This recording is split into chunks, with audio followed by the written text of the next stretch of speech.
What if the last digit of your birth year could reveal profound insights into your personality, challenges, and life path? In today's episode, we're unlocking the fascinating world of Buddhist numerology.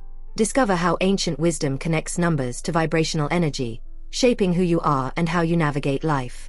From the leadership traits of 1 to the transformative power of 0, we'll explore the meaning behind every digit and why it might be more important than you think. But it's not just about numbers, it's about you. We'll dive into the controversies. Is numerology a tool for self-discovery, or is it just pseudoscience?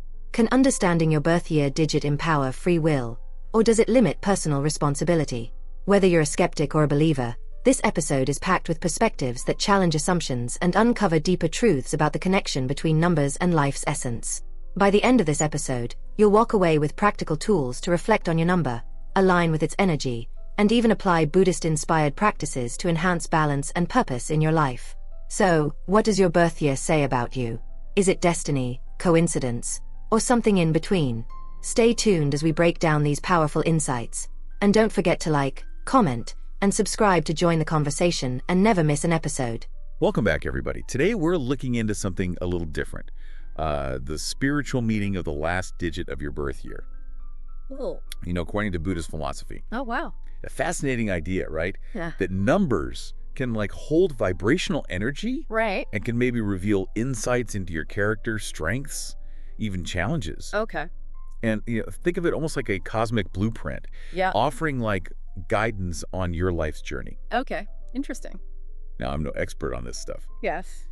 Ancient Buddhist numerology. So I've brought in someone who can help us kind of unpack all this. Okay. Welcome. Thanks for having me. Happy to be here. Awesome. So in Buddhist thought, we're talking numbers. Yeah. But they're not just right. mathematical symbols, are they? No, they're imbued with a spiritual significance. So, oh, okay. Yeah. So we're talking numerology, but with a Buddhist twist. Yeah, you could say that, and within this system, the last digit of your birth year is super important. Interesting. It acts as a sort of energetic marker, shaping your path. Okay, so my birth year ends in a 0. Okay. What kind of blueprint would that paint for me? So a 0 is all about renewal and transformation. It suggests you're like a natural problem solver, drawn to new beginnings and embracing change. Think of the caterpillar transforming into a butterfly. Oh, yeah. It's like a powerful symbol of evolution and growth. Wow. That's yeah. pretty spot on. Really? I've always kind of been restless and drawn to new experiences. Yeah. But does this constant change ever get that's a great question. overwhelming? The challenge for those with this number is finding a balance between, that constant change and moments of stillness. Okay. It's about learning to embrace the cycles of life. Recognizing that endings are often the catalyst for new beginnings. So it's like a dance between letting go and embracing what comes next. Yeah. It's about finding the beauty in impermanence, which is a key concept in Buddhist philosophy. Yeah. Okay, that makes sense. Yeah. So what about someone born in a year ending in 1? Okay, so those with a 1 at the end of their birth year vibrate with the energy of leadership and innovation. Okay. They're independent thinkers, driven by a strong sense of self. They're often the trailblazers, forging their own path, inspiring others. Yeah. Think of the lone wolf charting its own course through uncharted territory. So natural-born leaders. Yeah. But is there a downside? Well, like any strength, it needs balance. Okay. The challenge for the ones lies in learning to collaborate and harmonize with others. Okay. Recognizing that true strength often lies in working together. Right. Towards a shared goal. So it's not about losing their individuality. Right. But learning to blend it with the energy of others. Yeah. Interesting. Yeah. What about those who are born in a year ending in 2? Okay, so 2 is all about harmony, duality, and mediation. Okay. They are the peacemakers, the diplomats. They have this incredible ability to see both sides of every situation and bring people together. So they're like the glue that holds everything together. Exactly. But does that make them vulnerable to being taken advantage of? Yeah, that's a really important point. Yeah. The 2s need to be mindful of asserting their own needs and setting boundaries. Okay. Their challenge is to find that delicate balance between keeping the peace and staying true to themselves. So it's about recognizing their own worth. Exactly. And not losing themselves in the process of yes. helping others find harmony. Yeah. Okay, this is making me think about how we all have these inherent strengths and challenges, right? Yeah. And it's all about finding that equilibrium. Yeah, finding that equilibrium. Yeah, that's beautifully put. Yeah. And it perfectly sets us up to explore the next number. Okay. Those born in years ending in 3. Right. They radiate creative energy. They bring joy, optimism, and a vibrant spark to everything they do. That sounds amazing. Yeah. But is there a flip side to of course. all that creative energy? Their challenge often lies in channeling their creative bursts into tangible outcomes. Okay. It's about learning to focus, prioritize, and bring their ideas to fruition. Think of a brilliant artist whose studio is overflowing with unfinished masterpieces. Oh, yeah. The potential is there, but it needs discipline to truly manifest. Structure and focus are key. Exactly. Okay, so what about those who crave stability? That would be our 4s. Okay. Grounded and reliable, they value structure, stability, and perseverance. They're the builders, the organizers, the ones who lay a solid foundation. Okay. You can always count on them. They sound like the rock of any group. They are. But is there a risk of them becoming too rigid? Absolutely. Their strength can sometimes become their weakness. Okay. Their challenge lies in embracing flexibility and adaptability. Okay. Learning to bend without breaking when faced with unexpected changes. So finding that balance between stability and flexibility. Yeah, Clay. Which is something we can all relate to. Absolutely. It's a universal lesson. Yeah. Beautifully illustrated by the energy of the number 4. Okay. Now let's shift gears a bit and talk about those who are always on the go, constantly seeking new experiences. Okay. That would be our 5s, the adventurers of the numerical world. Oh, I can already feel the restless energy. Yeah, right. I imagine commitment isn't their strong suit. You're right. Commitment can be a challenge for the free-spirited 5. Okay. Their thirst for exploration and new experiences can sometimes make it difficult for them to settle down or stick to routines. Right. Yeah. So how can they embrace their adventurous spirit without feeling scattered or untethered? For the 5s, it's about finding ways to ground themselves while still honoring their need for freedom. Okay. It might be incorporating mindful practices like meditation or journaling. Okay. Finding ways to create a sense of stability amidst their adventures. So it's like finding that anchor Exactly. within themselves that allows them to explore the world without losing their way. Yeah. Okay. Now let's move on to the number 6. All right. This number represents compassion, nurturing, and a deep desire for harmony. Oh. Especially in relationships. They sound like the heart and soul of any community. Yeah, they are. But I'm starting to see a pattern here. Yeah. Surely there's a potential pitfall You're spot on. to all that selflessness. The challenge for the 6s is learning to set boundaries and avoid self-sacrifice. Okay. They need to remember that they can't pour from an empty cup. It's about recognizing their own needs. Yes. And understanding that self-care isn't selfish. Right. It's essential. Exactly. So what about the introspective types? Where do they fit in? That would be our 7s, Okay. drawn to introspection, spirituality, and the pursuit of wisdom. Okay. They're the deep thinkers, the seekers of truth, often found with their noses in a book or lost in contemplation. They sound like they have a rich inner world. They do. But I imagine there's a challenge in Yeah. balancing that inner world Absolutely. with the demands of Yes, of everyday life. everyday life. Yeah. Exactly. For the 7s, the challenge lies in finding that sweet spot between contemplation and action. Right.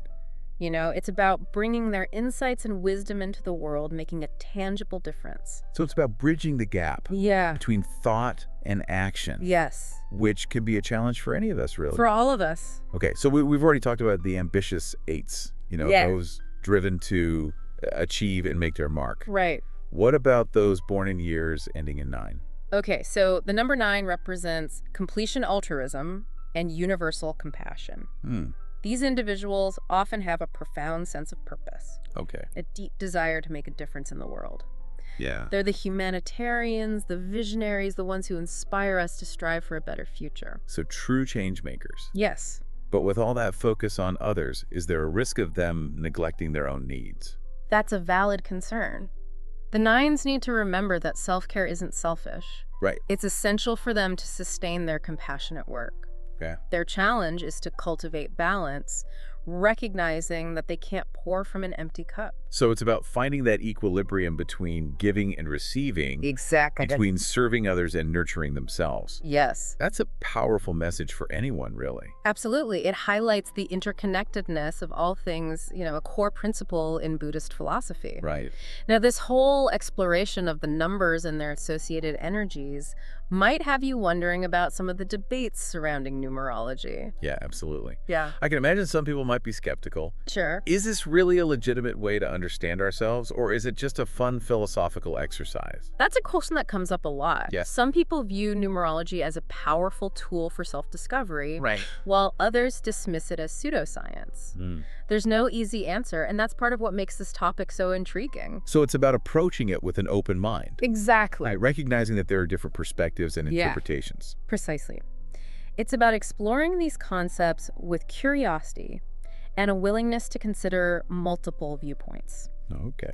Now, one of the most common debates centers around the question of free will versus determinism. That's a big one. It is. If our number predisposes us to certain traits, do we really have control over our choices and our destiny? Right. It's a question that has puzzled philosophers for centuries. Yeah, it has. And numerology just adds another layer It does. to this age-old debate. Yeah, some believe that understanding our numerological profile can actually enhance our free will. Okay.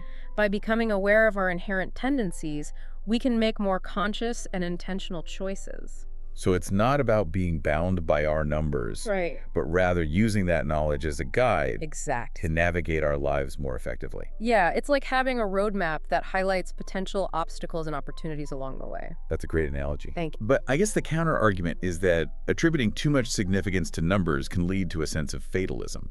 Right, if we believe our numbers have already determined our fate, we might be less likely to take responsibility for our actions. It's like that old saying, we are the masters of our fate, the captains of our souls. Exactly. Ultimately, it comes down to how we choose to interpret and utilize this information. Right. Do we see it as a tool for empowerment or a limitation? The choice is ours. Okay, so this reminds me of another debate that comes up Yeah. a lot regarding numerology, Yeah. particularly in its modern interpretations. Right.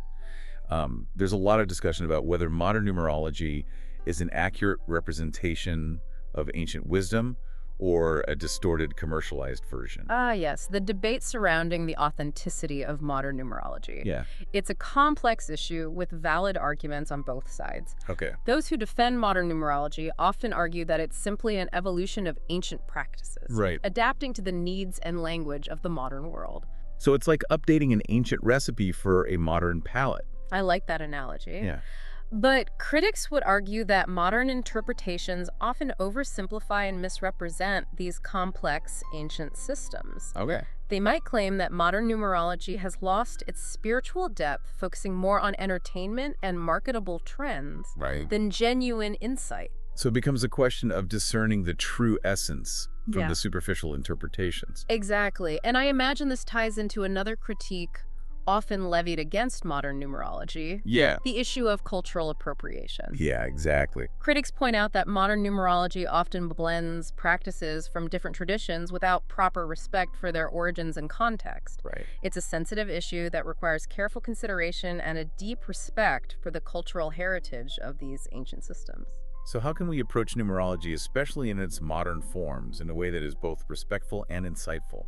It starts with recognizing that these systems are rooted in ancient wisdom traditions. We should approach them with humility, curiosity, and a willingness to learn from qualified teachers who have dedicated themselves to understanding the nuances of these traditions. So it's about approaching it as a student, not Exactly. a consumer. Yes, seeking genuine understanding rather than quick fixes Yeah. or superficial interpretations. This has been a really insightful discussion It has. about the deeper meaning of numbers and the debates surrounding numerology. Yeah. It's clear that it's not a simple topic with easy answers, No. but beyond the debates and the theoretical discussions, Yeah. I'm curious about the practical application of this knowledge. Okay. So let's say I've determined my birth year number. Yay. I've reflected on its potential strengths and challenges. Yeah. What can I actually do with this information? How can I apply it to my life? That's a great question and a perfect segue into the practical side of things. Okay. The first step, as we've touched on, is awareness. By recognizing the energy of our number, we can start to observe how it manifests in our lives. Do we see these patterns playing out in our relationships, Right. our career choices, or even the way we approach challenges? So it's about becoming a keen observer of ourselves. Exactly. Noticing how our number's energy influences our thoughts, feelings, and actions. Precisely. It's about cultivating self-awareness. Okay. Once we're aware of these patterns, we can start to make more conscious choices that align with our strengths and help us navigate our weaknesses. So it's not about changing who we are, but rather understanding ourselves better. Right. And making choices that are more in tune with our authentic selves. Exactly. And beyond that, some people find it beneficial to incorporate their numbers energy into their spiritual practices. Okay. This could involve using specific mantras, meditations, or visualizations that resonate with their numbers vibration. So it's about using these ancient tools to fine-tune our energy and align ourselves with our goals and aspirations. Yes. It sounds fascinating, but I'm not sure I fully grasp how that works in practice. Well, for example, if you're an 8 driven by ambition, Okay. you might choose a mantra that emphasizes focus and balance, reminding you to stay grounded amidst your pursuit of success. Okay. Or if you're a 2 seeking harmony, you might focus on meditations that cultivate compassion and understanding. It's like using the energy of our number as a catalyst for personal growth and spiritual development. Exactly. That's really intriguing. I imagine some people might find it challenging to incorporate these practices Sure. into their already busy lives. You're right. Finding the time and space for these practices can be a challenge. Yeah. But even if you're not into meditation or mantras, simply being mindful of your numbers energy can help you make decisions that are more aligned with your true self. So whether it's choosing a career path, navigating a relationship, or even just deciding how to spend your free time, this awareness can guide us towards a more fulfilling life. Precisely. It's about using these insights as a compass, helping us navigate the complexities of life with a little more clarity and purpose. This has been a truly eye-opening exploration of the spiritual meaning of numbers, It has. the debates surrounding numerology, and the practical applications of this ancient wisdom. Yeah, it's been my pleasure sharing this journey with you. Likewise. And now let's shift our focus to you, our listeners. Okay. We encourage you to explore the meaning of your own number. What resonates with you? What insights do you gain from reflecting on its energy, its potential, and its challenges? Right. And most importantly, how can you use this knowledge to create a life that is more aligned with your authentic self? These are questions worth pondering. Yeah. Remember, whether you fully embrace numerology or simply find it an intriguing lens through which to view yourself, Right. the most important thing is to approach it with an open mind and a sense of curiosity. Yeah. Allow those insights to guide you on your unique path. And with that, we wish you all a journey filled with self-discovery, balance, and a deeper connection to your true selves. Until next time. See you then. Oh. Yeah, they're the ones you know who are often seeking knowledge, always looking for answers. Right, so there's a challenge there. Oh, absolutely. Balancing that inner world with the demands of like everyday life. Yeah, finding that balance. Exactly. For the 7s, it's about finding that sweet spot between, contemplation and action. Right, yeah. It's about bringing their insights and wisdom out into the world, Yeah. making a difference. Bridging that gap between thought and action, Yeah. which can be tough For all of us. for all of us. Right. Okay, so we've talked about the ambitious 8s, those driven to achieve, Yeah. What about those born in years ending in 9? What's their energetic signature? The number 9 represents completion, altruism, and universal compassion. These individuals often have like a profound sense of purpose, Okay. a deep desire to make a real difference in the world. They're the humanitarians, the visionaries, the ones who inspire us to strive for a better future. They sound like true change makers. They are. But with all that focus on others, is there a risk that they might neglect their own needs? Yeah, that's a really valid concern. The 9s, they need to remember that self-care isn't selfish. It's essential for them to sustain their compassionate work. Okay. Their challenge is to cultivate balance, recognizing that they can't pour from an empty cup. So it's finding that equilibrium again. Exactly. Between giving and receiving, between serving others and nurturing themselves. Yes, very well said. It really highlights the interconnectedness of all things, a core principle in Buddhist philosophy. Right. This whole exploration of the numbers and their associated energies might have you thinking about some of the debates around numerology. Oh, yeah, for sure. Yeah. I can imagine some people are skeptical, like, Is this really a legitimate way to understand ourselves, or is it just a fun philosophical exercise? Right. Well, that's a question that often comes up.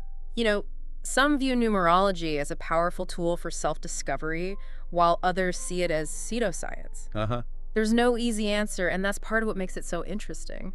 So it's about approaching it with an open mind. Absolutely. Recognizing that there are different perspectives and interpretations. Yeah, okay. One of the most common debates centers around this question of free will versus determinism. Oh, that's a big one. It is. So if our number predisposes us to certain traits, do we really have control over our choices and our destiny? That's a question that's puzzled philosophers for centuries. Yeah, it has, and numerology adds another layer to it. It does. Some believe that understanding our numerological profile can actually enhance our free will. How so? Well, by becoming aware of our inherent tendencies, we can make more conscious and intentional choices. So it's not about being bound by our numbers, but using that knowledge as a guide Right. to navigate our lives more effectively. Exactly. It's like having a roadmap highlighting potential obstacles and I opportunities. love that analogy. But of course, there's the counter-argument. What's that? Well, that giving too much weight to numbers can lead to a sense of fatalism. Right. If we believe our numbers have already determined our fate, why bother? Exactly. Yeah. We might be less likely to take responsibility for our actions. So it's about finding that balance again. Right. Exactly. Ultimately, it comes down to how we interpret and use this information. Do we see it as a tool for empowerment or a limitation? Precisely. The choice is ours. This makes me think of another debate that comes up a lot regarding numerology, especially in its modern interpretations. Okay. There's a lot of discussion about whether modern numerology is an accurate representation of ancient wisdom, or if it's a distorted, like a commercialized version. Ah, yes, that debate about the authenticity of modern numerology. It's a complex issue, with strong arguments on both sides. Okay. Those who defend modern numerology often argue that it's simply an evolution of these ancient practices, Okay. adapting to the needs and language of the modern world. This is like updating an ancient recipe Right. for a modern palate. I like that analogy. Yeah.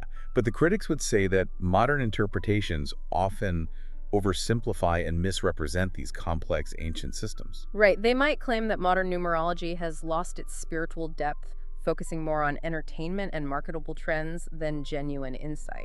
So it's about finding that balance again between the essence and the... Exactly. It becomes a question of discerning the true essence from the superficial interpretations. And this ties into another critique we hear about modern numerology. What's that? The issue of cultural appropriation. Yeah, you're right. Critics point out that modern numerology often blends practices from different traditions without respecting their origins and context. Yeah. It's a sensitive issue that requires careful consideration and deep respect for the cultural heritage of these ancient systems. So how can we approach numerology, particularly in its modern forms, in a way that's both respectful and insightful? Well, it starts with recognizing that these systems are rooted in ancient wisdom traditions. We need to approach them with humility, curiosity, and a willingness to learn from qualified teachers, people who have dedicated themselves to understanding these traditions. So it's about approaching it as a student, not a consumer. Exactly. Seeking genuine understanding, not quick fixes or superficial interpretations. This has been a really insightful conversation. It has been. About the deeper meaning of numbers, the debates surrounding numerology. Yeah.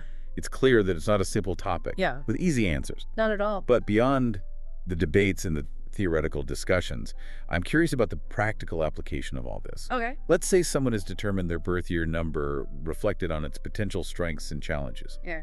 What can they actually do with this information? How can they apply it to their life? That's a great question. A perfect transition to the practical side of things. Okay. The first step, as we've said, is awareness. By recognizing the energy of our number, we begin to see how it shows up in our lives.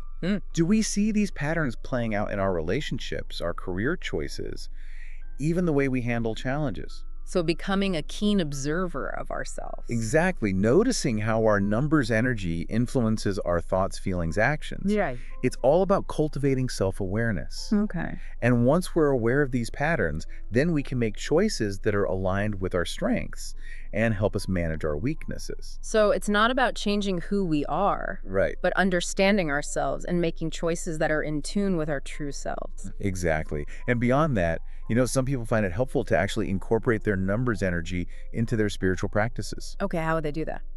Well, this could involve using specific mantras, meditations, or visualizations that resonate with their number's vibration. So using these ancient tools to refine our energy and align ourselves with our goals. Exactly. It sounds fascinating, but I'm not sure I understand how it works in practice. Well, for instance, if you're an 8 driven by ambition, you might choose a mantra that emphasizes focus and balance.